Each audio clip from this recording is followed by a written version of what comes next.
Bonjour à tous. Alors on va regarder aujourd'hui comment, selon moi, fonctionne le mécanisme de la phobie sociale. Alors, on va d'abord regarder le mécanisme que j'ai nommé normal entre guillemets, parce que j'aime pas ce mot. Disons que c'est le mécanisme de Monsieur Tout-le-Monde en situation sociale. Alors, ce Monsieur Tout-le-Monde, il doit accompagner sa femme à une soirée entre collègues, où il sait qu'il va y avoir plein de monde et qu'il ne connaîtra personne. Avant de partir, il a un petit stress, une appréhension qui est tout à fait normale. Il connaît pas les gens, il se dit que ça va parler boulot et lui, bah, le boulot de sa femme, il y connaît pas grand-chose. À l'arrivée, il va avoir une montée de stress. En même temps, c'est jamais sympa de rentrer dans une pièce avec des gens qu'on connaît pas. Tout le monde va le regarder, se demander c'est qui le mec qui accompagne Madame Tout-le-Monde. Mais lui, il va essayer d'en faire abstraction et il va s'asseoir avec les autres, répondre aux quelques questions qu'on lui pose, etc. Et au fur et à mesure de la soirée, plus il va discuter, plus son stress va redescendre, pour se concentrer plutôt sur les conversations qu'il est en train d'avoir. Il va se rendre compte que finalement, ces gens ils sont sympas, et que la soirée s'est bien passée. Après cette soirée, son cerveau va faire un petit débrief interne. Finalement, tout s'est bien passé, il n'y avait pas lieu de s'inquiéter, mes appréhensions étaient donc infondées.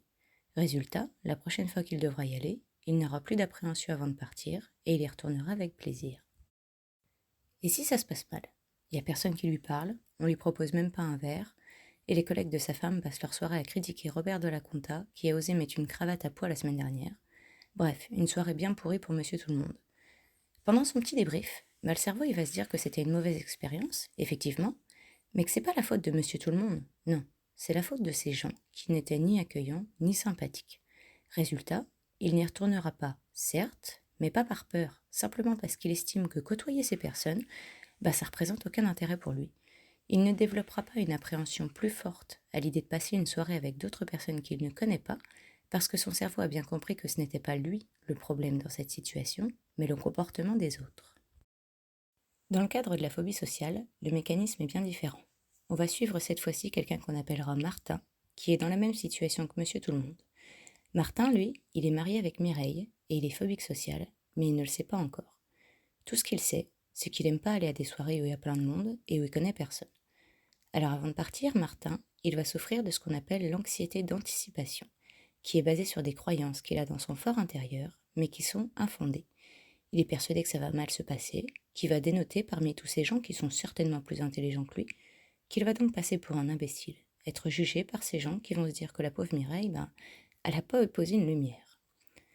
À l'arrivée, son anxiété qui était déjà bien haute, va continuer de monter. Comme pour Monsieur Tout-le-Monde, il va être regardé en entrant dans la pièce. Mais lui, ça va lui donner l'impression d'être le centre de l'attention, que rien qu'en le regardant, les gens vont se rendre compte qu'il n'a pas sa place ici. Alors au lieu de s'asseoir avec les autres, il va se mettre dans un coin, en espérant que personne ne le regarde ou ne vienne lui parler, et il va se focaliser sur ses peurs et ses croyances. Il me regarde, je dois être en train de passer pour un imbécile tout seul dans mon coin. Il critique Robert de la Conta. Ah, ils vont bien s'amuser lundi à raconter aux autres que Mireille a épousé un moins que rien. Et à force, le curseur du stress continue de monter et les symptômes s'empirent. Quelqu'un lui parle et là, Martin a le palpitant qui joue des claquettes. Il rougit, transpire, sa vision se rétrécit et il n'arrive plus à se concentrer sur la conversation.